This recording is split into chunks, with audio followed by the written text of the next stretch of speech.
Democracy has issued a statement and all U.S. support for the government of Saudi Arabia. And it's a sign-on statement. You see an ad in The Nation, there's an ad in The Progressive, it's been translated into Arabic, and there are many copies here. If you want to sign it, give it to me or mail it to us. We have all three of our... Yes. Good, great, timing is perfect. All right, let me make a few introductory remarks and then I'll introduce the speakers. I think it would be important to remember those heady days of the Arab Spring of 2011 when people rose up in Tunisia and Egypt, Bahrain, and Syria. And let's see, is it possible to recreate those movements, for those movements to be reborn? Because in my opinion, those movements are the kernel of our hope. Also, my Iranian friends point out to me that maybe they should be considered as having started it with their green movement of 2009. As Americans, of course, our first responsibility is to oppose our own government and the way it's complicit or directly involved in suppressing these movements. Saudi Arabia, through its support of tyrannical governments in Saudi Arabia and Egypt then now, in the name always of either anti-terrorism or in the old days of anti-communism. And actually, as has been pointed out earlier, these kinds of interventions, these kinds of support for tyranny, actually promote the things that they're supposed to defeat. They've promoted communism, they promote terrorism, but they're not, I don't think they're just crazy.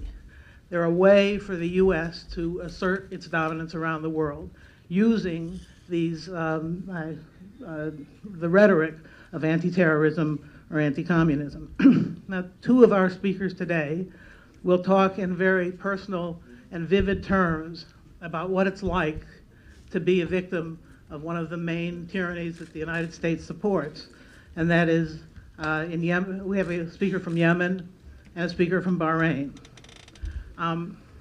As internationalists, our responsibility is not only to oppose our own government and the tyrannies it supports, but also to support movements against tyrannies supported by the enemy of our government. So whether it's Syria or Iran, those people's movements are as precious to us as the movements that arise in direct response to our own government. I would like to ask our speakers, our three speakers, to whether they could envision a Middle East without superpower intervention, without grand bargains, if those grand bargains involve sweeping those movements under the rug, without, quote, regional powers whose definition of being a regional power is being able to muscle in on smaller, weaker neighbors. So I'd like our speakers to talk about whether that's a realistic goal or whether that's just some kind of idealism that, you know, I started being a peace activist when I was 12 years old, and Bradford Little, who's here, was one of the people that I was taught by as a 12-year-old. And I still have those dreams. I wonder whether that's something that you people also think. I'm not, maybe I should take a moment to introduce them. Sorry. One by one, just to reference. Okay, I'm going to do them one by one. The first is Matar. He's a former member of parliament who served as Bahrain's youngest member of parliament, representing its largest constituency. In February 2011, along with 18 other members from his Al-Wafaq political party, he resigned from parliament to protest the regime's crackdown against pro-reform demonstrators. During the February 14th uprising, he served as a major spokesman for the pro-democracy movement. Matar was subsequently arbitrarily detained and after his release left Bahrain for exile in the United States. In 2012, he received the Leaders for Democracy Award from the Project on Middle East Democracy. Matar.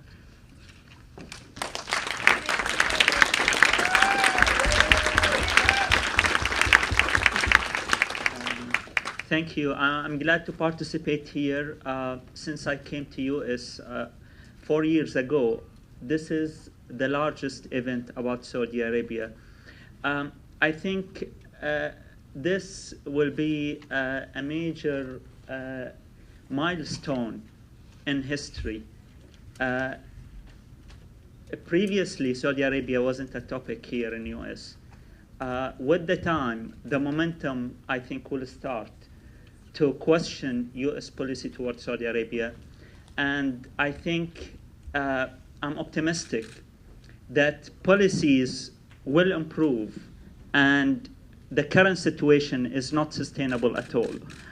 Let me start by elaborating more about my story. So I was a member of the parliament and among my party, we were calling for moving toward constitutional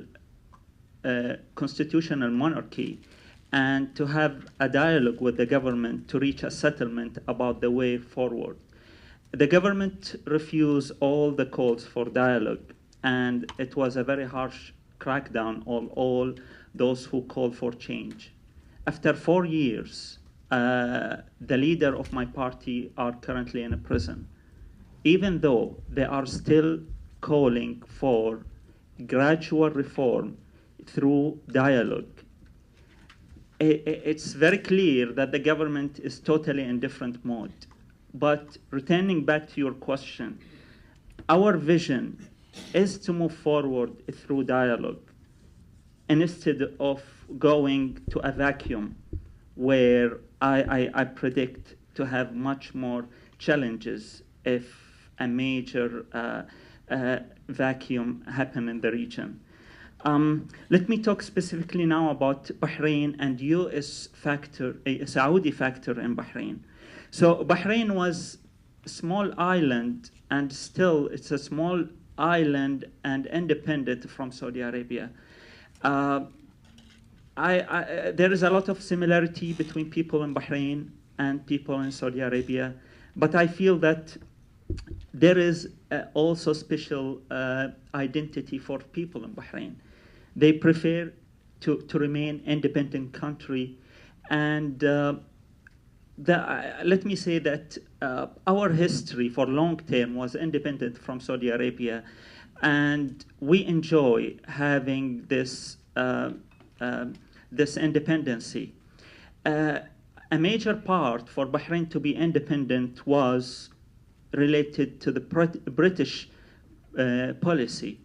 As a major part of British policy, they were having a agreement with Saudis. This was in 1920, Darien Agreement. In Darien Agreement, the British were asking and having they were having agreement with Saudis to keep Bahrain and all other small states as independent and don't interfere in the small countries. The situation remained until the British left the Gulf, and then we have the Americans came. So the Fifth Fleet in Bahrain had been established on the existence of the British before. And this agreement had been continued where the British, the Americans were supportive for having the small state as small states, as independent state. Part of the problem is that this is good to be independent state, but part of the problem that US government and the British were preferring to have weak states where it is much easier to deal with them and to pursue your policy through weak state like Bahrain. So US government decided to have the Fifth Fleet in Bahrain, part of it because it is the smallest country and it have a weak regime where this regime facing a serious problem with their people. And this regime is going to accept anything coming from US to maintain their power. So this had a negative impact on the situation in Bahrain. One expert on U.S. military around, she wrote a paper about the situation in Bahrain. Her name is Amy Holmes. She spoke about the role of Fifth Fleet in Bahrain in de-democratization in Bahrain. After the entrance of Fifth Fleet in Bahrain, the parliamentarian life in Bahrain had been dissolved. There was a parliament in Bahrain, and this parliament had been dissolved in 1937 after a few years after the entrance of the presence of the Fifth Fleet in Bahrain. When it comes to the Saudi influence have a big role in Bahrain and big influence. So when we talk about their influence, when it comes to economy, we have 2/3 of our oil coming from Saudi Arabia. Our major refinery in Bahrain is refining the Saudi oil. So through the causeway, we get the Saudi oil on pipe, we refine it, and it returns back to Saudi Arabia. And when it comes to tourism, 20% of people who are visiting Bahrain, they are coming from airport. The 80% of people who are visiting Bahrain are coming through the causeway. Most of them are Saudis. They have a major part and major role in the economy in Bahrain. All the tourism in malls and in hotels, and the taxis, restaurants, have a major role and impact from Saudi tourism in Bahrain. We like such kind of advantages of the Saudi relation, but of course we don't like the influence on restricting our movement toward democratization in Bahrain. This influence have a negative impact, and this negative impact had been increased with the time. So in 2000, King Hamad, when he came to power, he decided to go for free trade agreement with US. The Saudis were not happy about it. But King Hamad at that time were having the space to have his own policy, with US and his own policy even in domestic issue. This space had been reduced. Part of it related to lack of leadership in King Hamad himself, and part of it related to the expansion of Saudi role. The Saudi role had been expanded more and more with the Obama period, where US administration have stepped back in the region. But the problem is that the one who filled this vacuum was Saudis. Saudis entered in Bahrain during the uprising. It was a very tough period for all Bahrainis, and I was one of them. I was arrested after the entrance of the Saudi troop. I don't like to talk about my own story. It was a tough period for me. But let me talk about the people who were around me. So I was seeing the people who were tortured. The police were opening the door for me so those who were tortured, they cannot stand, they cannot sit, they cannot lay on the ground. All their faces with different colors, the signs of torture. On daily nights, I was hearing the voice of people who were tortured on daily nights. I was in solitary confinement under the ground for 3 weeks, and that was the case on daily night. Every night, I don't know what will happen to me, and every night I was waiting. What will happen at this midnight period? You cannot ask for anything, even if you need a toilet, even if you need a water. To be patient and to avoid to ask for anything is the best choice. when you hear all these voices of torture. One of the protesters, his name Ali Sagr, he was arrested. He was tortured till death. After his death, they broadcast a confessions for him under torture. He said that I gave him instruction to go and kill police. The government broadcast his confession even after his death. For this extent, they were having this kind of impunity. And still, US government is calling them as partner and strategic ally. Ali Sagr, his case was about to be part of many cases who nobody is talking about. But one journalist from BBC, he went and he saw the body before he prayed. And when he saw the body, he asked a question to a minister about the case of Ali Sagr. Because he asked the question, the government said, we will open investigation. And because of the embarrassment about the case, they decided to drop the charges against me to incite violence and encouraging protesters to kill police. So it's very tough period for us. I cannot put all the blame on Saudi Arabia. The major part of the blame is on the king in Bahrain. And of course, the king was getting enough backing from Saudis. And not just from Saudis, of course, the silence from US government and calling them as partner and strategic ally is a major factor in the situation in Bahrain as well. The situation went to a new scale and a new dimension currently after King Salman came to power, and we have the fight against ISIS.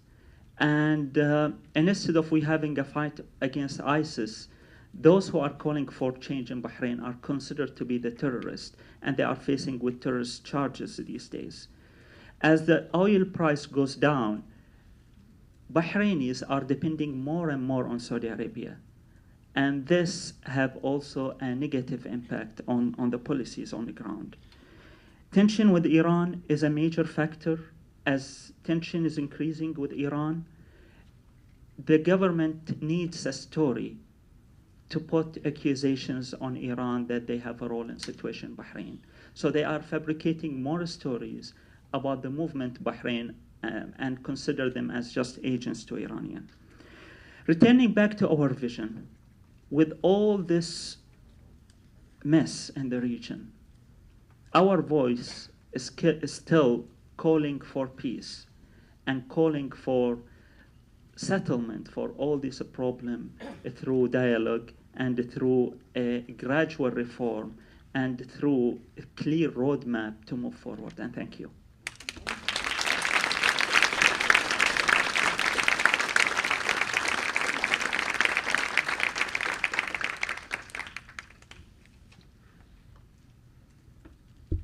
What a horrible story. And what a tribute to all of you who continue the fight in the face of this kind of horror. Okay, our next speaker is Mohammed Al-Shami. Mohammed is a Yemeni civil society activist and freelance consultant and trainer. By the way, don't be confused, his name is not on the program. The Yemeni who was to come had a family emergency and couldn't come, and Mohammed very nicely agreed to come with 24 hours notice. So Mohammed worked as an independent scholar with the Wilson Center as part of a program called the Leader of Democracy Fellowship. He has particularly strong experience in advocacy and campaigning, as well as organizing and leading workshops, debates, and policy forums in and outside of Yemen, including in Berlin, Washington, D.C., and Brussels. Over the last 4 years, he has trained over 200 young activists from across Yemen, organized more than 10 advocacy campaigns, and conducted multiple public debates and produced short documentary videos. I've left out part of his extensive biography, but maybe some of it will come out when he's speaking. Thank you.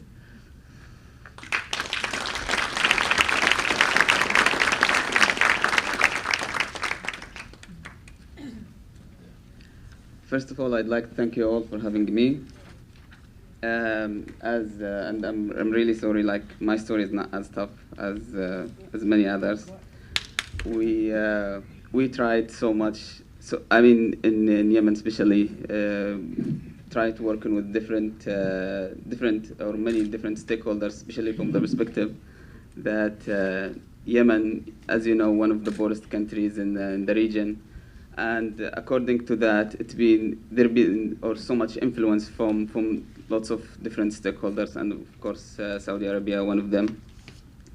If we go to Saudi Arabia itself, as you know, Saudi Arabia gained their power through two main aspects: it's money and religion. Religion from the perspective that they have Al-Kaaba, which is a value for all Muslims, but unfortunately, instead of taking this advantage to be like a catalyst for all different creeds among the religion, they decided to just focus on one part of which is the Sunni, or some would call it Wahhabi, and then kind of exclude or undermine, I would say, other creeds, which many people would say this is major kind of increasing or the development of the whole conflict of sectarian, especially with coming another powers into trying also to prove themselves. And by the way, Iran wasn't the first. During 60s and 70s, we know that there was another enemy, which is the seculars, nationalists, and there was lots of proxy wars, especially at that moment between Saudi and Egyptian, because I'm talking in Yemen, especially when Yemen decided to go from a monarchy to a republican, and the kind of there is two different stories. Some people would say because the kind of having a republic in that area would be like a sign of democracy, which lots of different monarchy wouldn't really agree.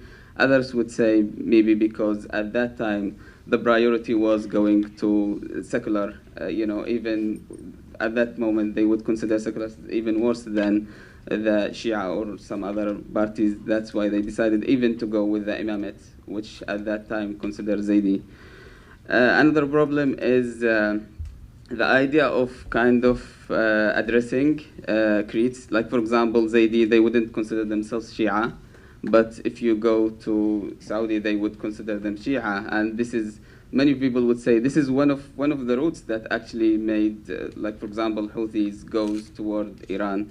And if we look at the relations, and if we look at how much efforts Iran is doing for Houthis with regard to having them as a strategic alliances, we would say that they didn't do much. Actually, kind of Saudi Arabia helped them with the idea of total excluding and kind of oppression. The idea of imposing the Wahhabi or the Sunni through some of the religious institutions in Yemen is one of the major issues that make the Houthis turn to the other side at that moment. Was I would say Iran was kind of helping them to or open arms for them. If we just maybe focusing or looking at the Houthi conflict, and I don't know how much you know about Houthis, but since the beginning of Houthis, the Houthis movement as a whole started by the 90s with one of their scholars get a scholarship in Iran. He been there, he studied, and then he just came with kind of like the same slogan, the same kind of same ideologies, but also at the same time he was a political ambitious. So he joined the parliament. By the way, he was a member of the parliament, and he was working toward the movement in order to, some people would say taken over the power, but at least he was working in a political process. Unfortunately, the kind of oppression, the kind of exclusion at that time is one of the things that raising the trigger to start the first war in Yemen. And at the beginning, if we look at even the numbers of Houthis, for 10 years, since 90s till 2001, when the war started, they were only 300. And if you look then, since 2001 to 2003 and 4, when the second, third, and fourth war, they just jumped from 300 to thousands. And you can see how much this kind of oppression just making the people, even who wasn't really believed in the ideology that the first scholar came with, just to joining from the perspective of having someone oppressed them to do whatever they wanted. And this is how, unfortunately, I would say the Houthi movement start changing for the first time from a political kind of political visionaries with perspective of different system in order to become a fighters and militia. And since then, the whole war just keep increasing. The whole number from both sides just keep growing, and the whole ideology being extreme from both sides, from the side of the Houthis and also from the side of the Sunnis. When we come to the relation between Saudi Arabia and Yemen, I would say, as you know, it's very long since I would say since the establishment of Saudi Arabia, especially because at that time both were the biggest countries around the Gulf. Before the coming of the oil, Yemen has more economic stabilization because we were depend so much on farming. So it was also more interesting country, and that's why there was lots of wars starting by the beginning of 30s until they had the first agreement over the border. But that agreement didn't end with the idea of no one was satisfied with this agreement. That's why they even decided to just renew it every 20 years, because both countries felt that they are not really satisfied. But after the oil, as you know, the whole Saudi, Saudi, especially Saudi Arabia, economy being increased so much, and then there was lots of immigrants lots of people from Yemen traveled to Gulf in general, but also Saudi Arabia to work, and that was also one of the kind of influence over economy. Especially, it was so obvious at the 90s when Yemen decided to stand with Iraq for the war, and as a punishment, the whole Gulf decided to return 1 million workers, Yemeni workers, and that was like one of the biggest Yemeni crisis ever happened at that time. Like 1 million workers used to work in Gulf just came back jobless to Yemen. I would, but also at the same time, since then, I would say like the government have to go back to Saudi Arabia. There was lots of donations come to from Saudi Arabia. Part of it came as a help or aid for the people, but others came for a tribal religious scholars, just mosques in order just to influence and also increase the idea of preaching for the Sunni in general, to the extent by 2013, I think, I don't recall exact the date, but there was an idea to start Jamaat al-Amr bil-Ma'ruf in Yemen, which was for lots of Yemenis, so bazaar. But because there was lots of money came, the government just decided to absorb all this donation and then welcome them to have their first conference in Sana'a. During the revolution, as you know, like there was also lots of influence. Started from the GCC initiative, going through all the process until this war started. Many people, including myself, would say that was one of the major priorities for Saudi Arabia was to return back or gaining back the same old regime, the same old system. There is always fear of democracy. There is always this kind of fear of something would change. We saw it in the 60s, and that's why this war lasted. The first war, unfortunately, lasted for like 7 years, where it was very devastating for the Yemeni. And now this this war, which we don't know how much it's gonna long. The only difference is in this war, as you just all know, it's very devastating. Like the death toll is so advanced. There is no care for any kind of humanitarian law or. There is no any kind of attention to the humanitarian violation law, and it's obvious. I mean, I just wonder when some people would say like they should take care. They don't even take care that in their own country. How you would say they will impose democracy or they will impose human rights violation in the countries. So this is also what I believe is just keep increasing the gap. At the end, I believe. The problem with the powers is always when there is a top power, people would go to other power. This is how now Iran is flourishing over the abuses of Saudi Arabia.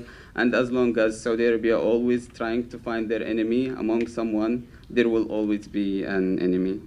Thank you.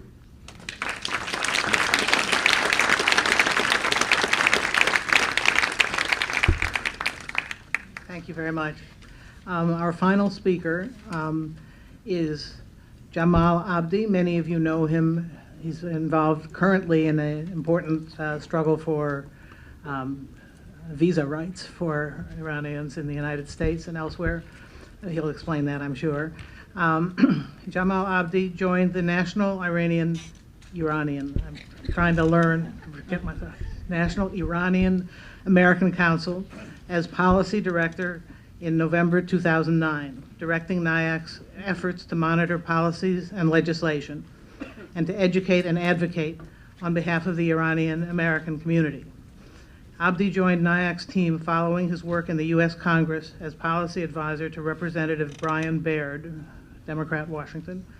As one of a small number of Iranian Americans working on the Hill, he served as a congressional advisor, liaison, and expert on foreign affairs, immigration, and defense. Prior to coming to D.C., Abdi worked in his home state of Washington as a field organization for national congressional elections, coordinating and establishing grassroots campaign efforts in Seattle and Belgium.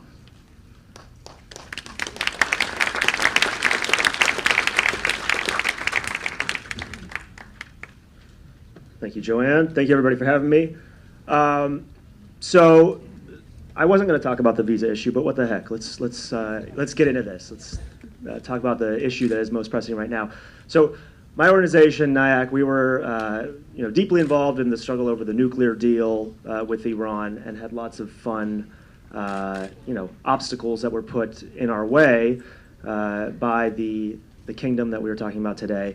And after the nuclear deal was secured, we thought that there was an opportunity now to really push forward on this relationship between the United States and Iran, try to institutionalize the relationship, and also work to see some of the changes that we had really thought were only going to be possible once there was a deal.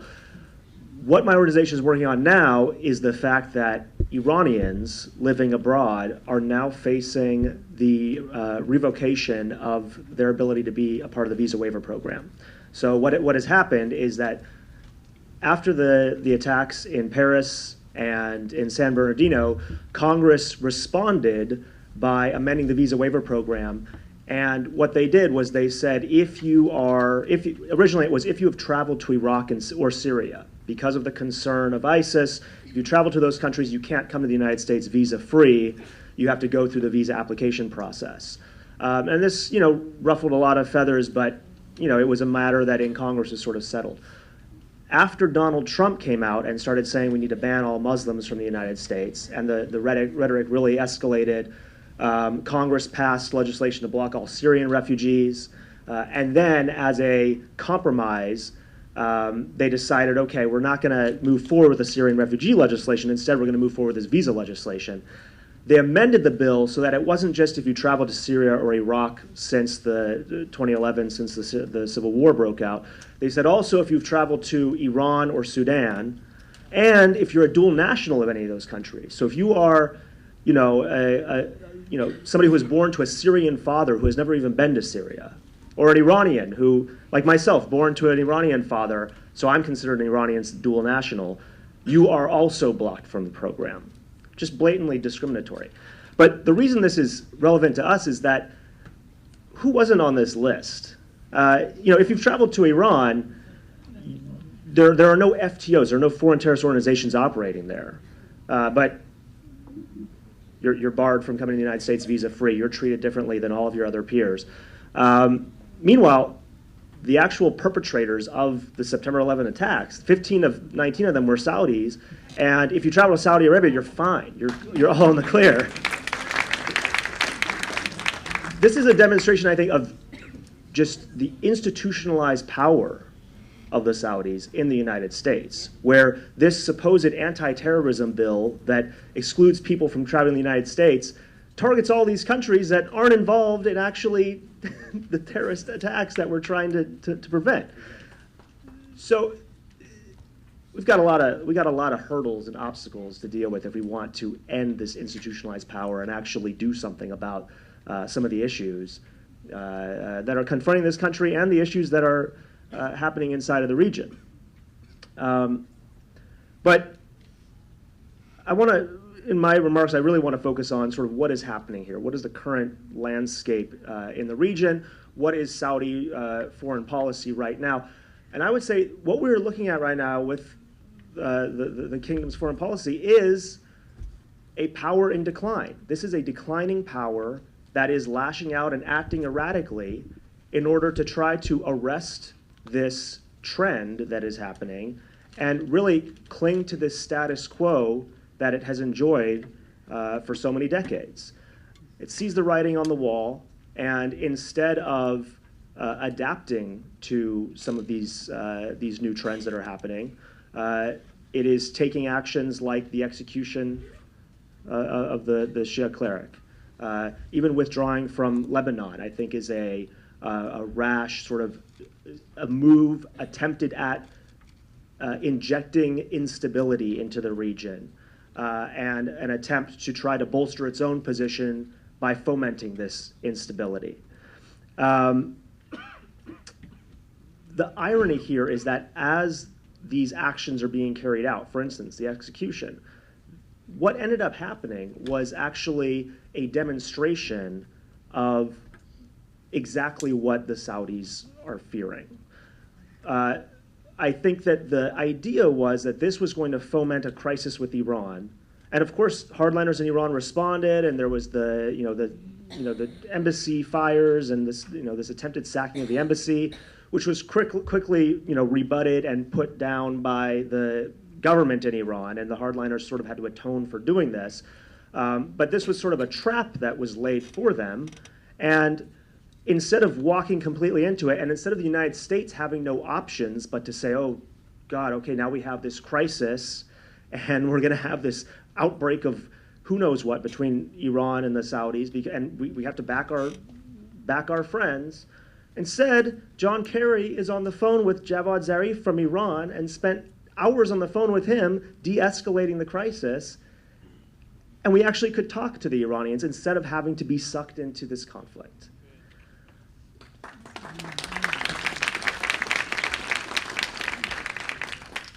This is exactly what I think Saudi foreign policy is attempting to prevent.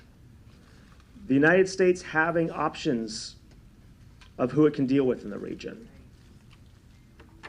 Now, what are the sources of this anxiety? Well, one, obviously, the decline in oil prices. This is a significant blow to the economic power of Saudi Arabia, but as well as the political leverage that the Saudis can exert.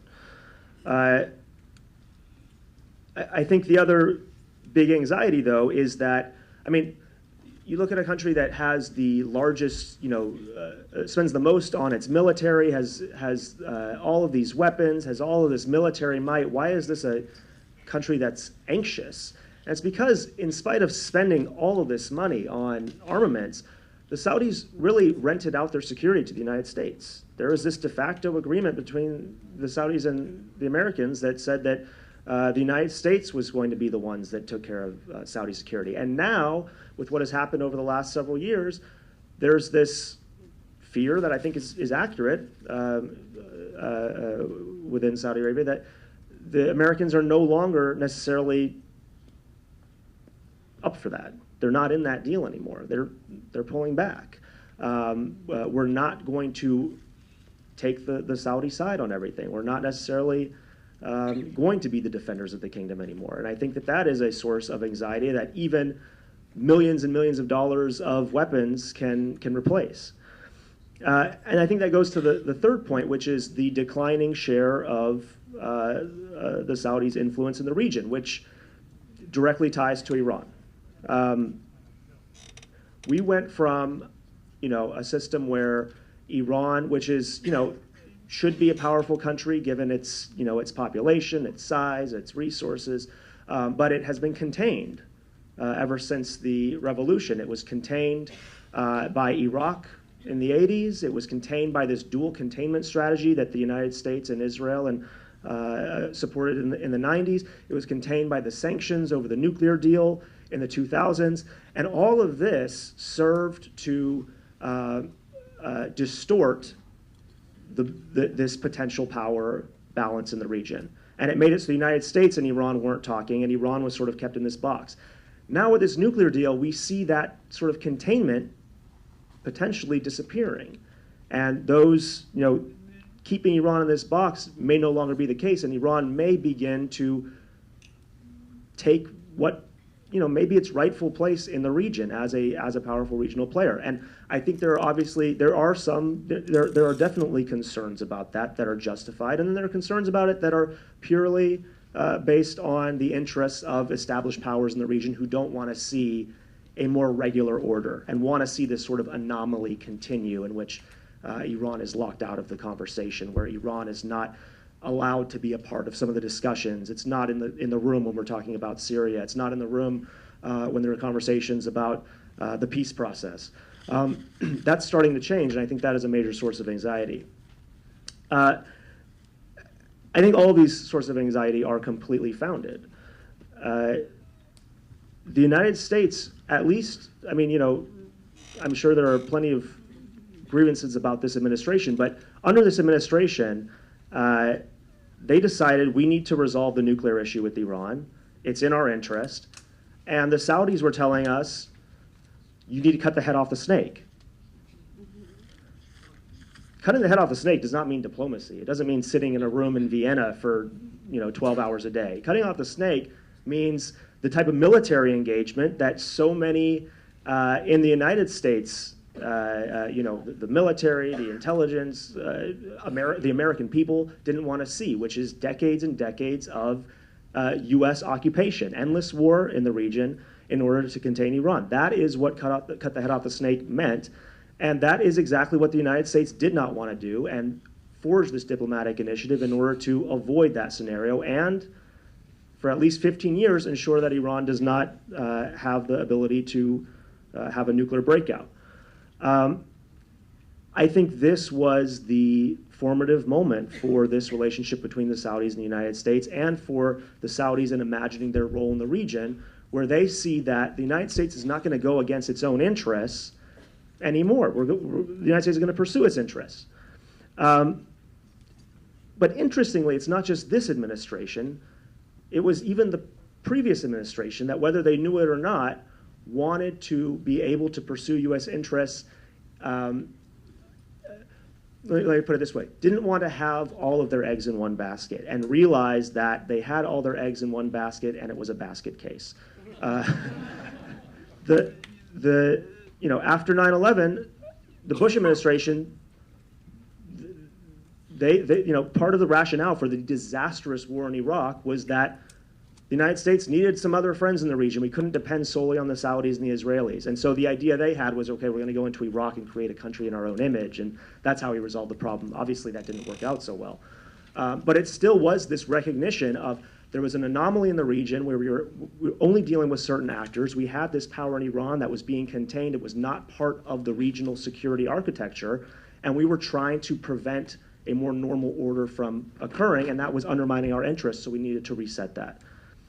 Now what we see is this, I don't want to call it a vacuum, but it is a state of, I think, disarray and confusion, and the Saudis are attempting to fill this with all these provocative actions they're taking.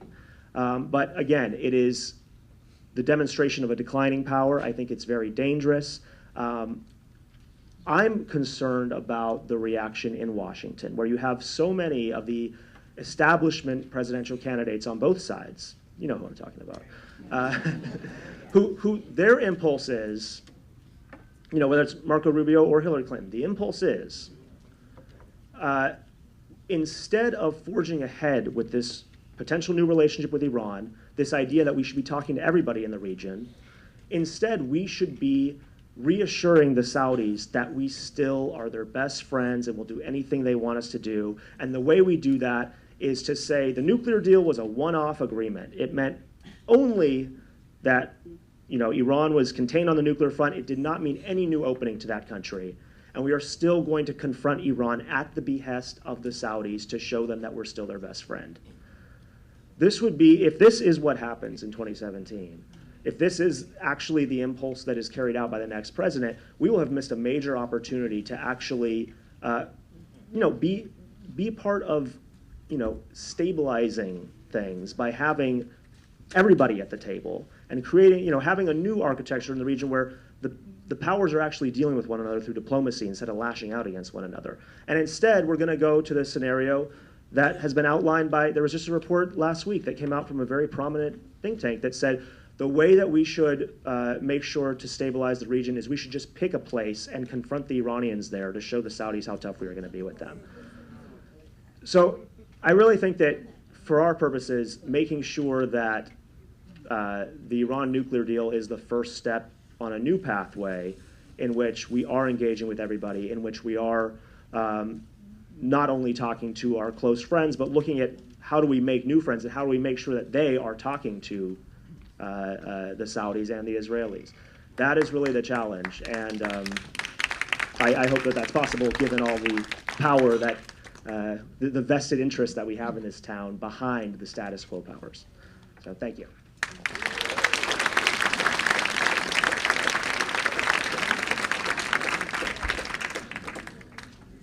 Okay, our session can last until 2:15, so we can take some questions or comments from the floor.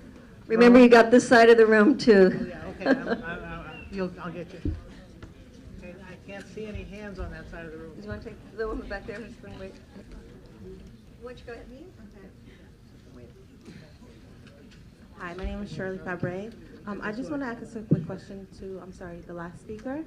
So you were speaking about how... Are you pressing the button down? Just do it real close to you. Yeah. So Everybody, you made a please be statement about respectful of the other speakers. how Saudi Arabia isn't on the list of people, I guess, for the visas. Like, you can still go to Saudi Arabia. Do you think that's because of Hajj? Because I think it would be difficult if you were to, like, say, okay, if you visited Saudi Arabia, you wouldn't be allowed to come here without a visa because of all the people that go to Hajj. So I'm not quite sure. If you could clarify. Yeah, I don't think that there was ever a conversation about putting Saudi Arabia on that list. I think anytime you're talking about excluding people from this program, there are complications. I mean, and first of all, let me just be clear. If you're a dual national of any country, that shouldn't be the reason for exclusion. Obviously, the Hajj would be a major problem. This would create all kinds of unintended consequences.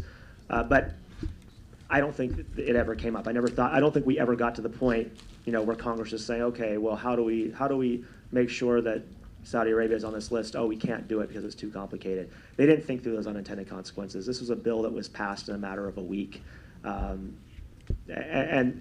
now we're talking about, trying to get waivers for religious travel. There are sacred sites in the countries that are excluded.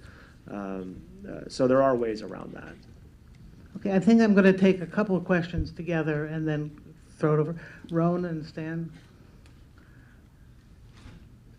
I have two questions, one for Jamal Abdi and one for Mr. Matar.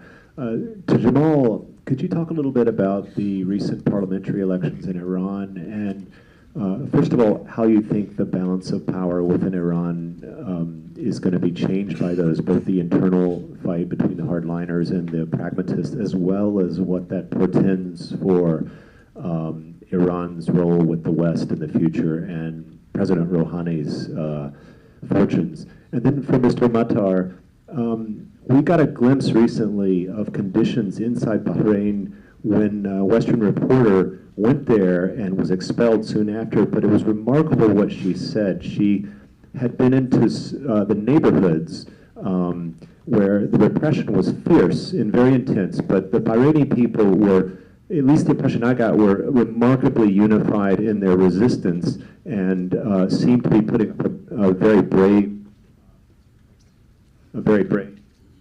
They're telling you your time fight is against up. that. Sorry, almost done, almost done. And then also briefly, what are the fortunes of al-Wafaq now? Is it illegal? Is it completely banned, or what? That's it. Thank you.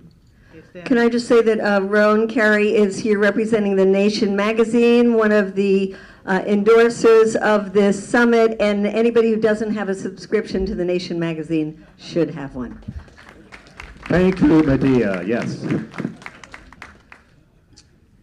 With regard to the Yeah, I'm going to take a couple questions together and then. Stanley Heller, TSVN, The Struggle Video News. I think, first of all, it should be said that the main religion that the Saudis want to spread is not Wahhabism, but reverence for the prosperity of the Saud gang family. And this is shown kind of in a paradoxical situation. We haven't talked about Egypt and what Saudi Arabia has done there. They support al-Sisi, a sort of secular against Muslim Brotherhood, who you think they would be supporting. And then there's the question of Syria, which is a huge thing. Now, one of the speakers for the conference was supposed to be Yasser Munif, and then family responsibilities prevented that. He's a professor, he's Syrian, he's a professor at Emerson.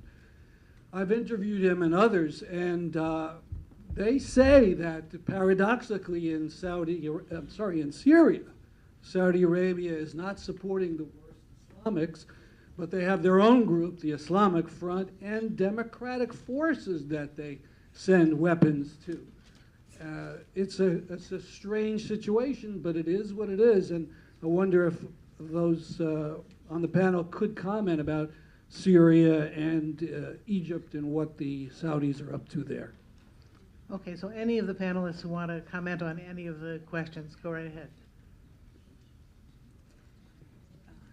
Yeah, regarding Anna Day, she was arrested in Bahrain just to cover the 5th anniversary of the uprising. And during this anniversary, as you said, still the momentum is there while the government is trying to allow people to protest in the capital Manama and on Main Street. People are doing their best to gather inside the villages and to show that they are still insisting to see the change in Bahrain. Anna had been arrested when after the government when they discovered that she is covering the anniversary of the uprising, and she wasn't treated well during her imprisonment. And the case wasn't just with Anna. I remember I was close to the team of Al Jazeera when they did the documentary Shouting in the Dark. Even the team there, the government was trying to arrest them, and they were hiding inside the houses. They were not living in hotels because it wasn't safe for them to do their job while the government knows their addresses specifically. Regarding your question about Al-Wifaq, the attempts of the government currently is to consider Al-Wifaq as a representative of Iran and Hezbollah in Bahrain. This is the propaganda that the government is trying to sell. And when it comes to the official position, there is no official position to ban Al-Wifaq, but the leader of Al-Wifaq is in a prison. And currently, there is 6 former MP from Al-Wifaq. They are living in exile, and I'm one of them. 2 MP of Al-Wifaq, the government expelled their citizenship. and they are also living in exile. 2 MP, currently they are in a prison. So, and they still consider Wifaq as an official society, and they can practice their work. So, so it's very serious. The attack and the crackdown on Wifaq is very serious. And I just want to give a comment about the points of the role of Wahhabism. I do agree that the real religion is really about a kleptocracy. It's about a kleptocracy. And when we talk about sectarian policies in the Gulf, the motivator for the sectarian policies is not the religion. Sectarianism is the perfect tool to use to divide the people and to maintain the power. And when we see the crackdown on the protesters in Bahrain, the torture is a tool to spread the fear among the people. So they need the torture as a tool, not because they like the torture or it's part of their doctrine to choose the torture. So it is the major tool to maintain the kleptocracy, where we have, it's different than corruption. When we say kleptocracy, it's different than corruption. It's not large scale of corruption. It is something more than that, where we will have a government, their ultimate goal is to concentrate wealth and power in those who are in the power currently. And this is the ultimate goal. And the government is just a structure, have nothing to do with the services, have nothing to do with foreign policies. It's just a tool to concentrate the power and wealth. And thank you. So on the recent Iranian elections, so Iran held elections last week for the parliament and the Assembly of Experts, which is the body that will potentially choose the next supreme leader.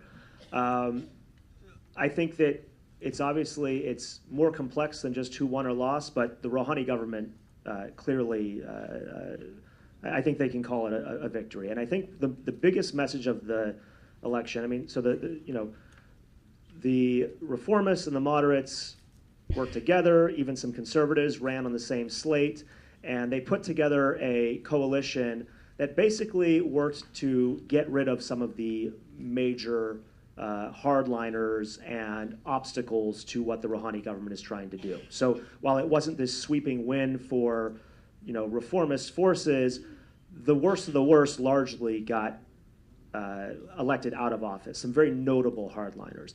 I think the message here is, first of all, elections in Iran do have consequences. Whether they're good or they're bad or it's complicated, I mean, the election of Ahmadinejad, the election of Rouhani, even the 2009 election, the disputed election with the Green Movement coming out in the streets, they have consequences. This is not, as some folks here in Washington, some of the neoconservative writers and things would have you believe, these are complete shams that have no impact. They have consequences. The second thing is that I think the reformists,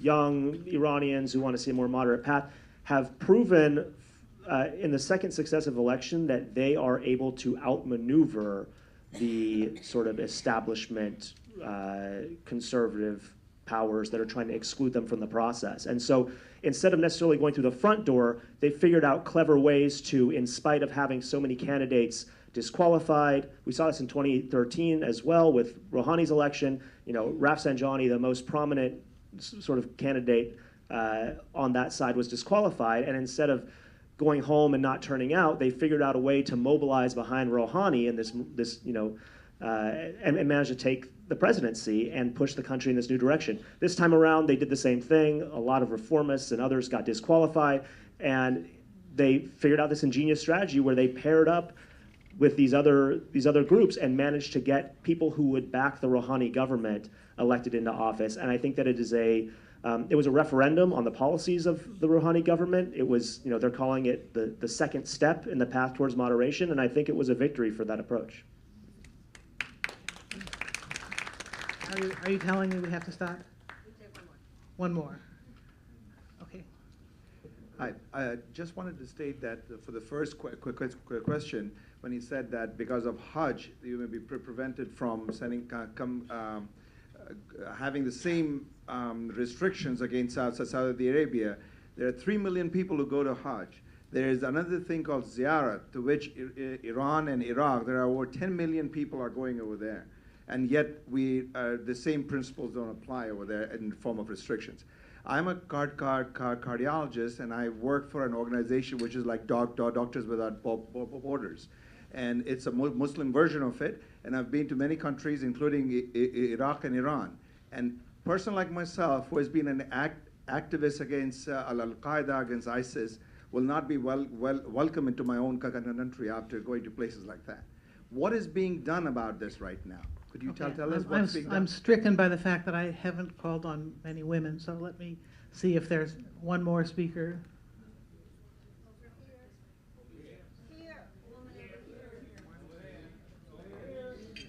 You can see, so you can. My question is my name is Kelly Barnes. My question is for the man from Yemen. What is the reason that Saudi Arabia states that they're going to war with Yemen? And I understand that Yemen is literally half Shia and half Sunni. Are the Shias taking the brunt of it, or is it just indiscriminate, both religions, just because they're Yemenis? Your answers are going to have to be brief, but please do answer briefly. Okay. So there is lots of reasons of the war, as I just mentioned, because there was like the limit of influence for Saudi Arabia and Yemen was huge, and with the Houthis taking over since 2014, they start feeling more afraid of the Houthis taking over power rather than the influence of Iran. He became one of the main reason for them to go in this war. Sunni, by the way, are more than Shia in Yemen. Yemen, especially in the north side, they are Zaydis, not Shia, and this is something I always need to mention. Saudi Arabia is the one who making them Shia by labeling them as Shia, and also oppressed, especially in Saada during establishing the Markaz al-Da'wa and other places that made Houthis move to Iran and then influenced more with the Shia creed. But they are Zaydis, like Abadis in Oman. They just keep calling them Shia, where they are not calling them Shia. Thank you. Thank you. Okay, I want to thank the panelists, and again to thank Code Pink for making this fabulous meeting possible.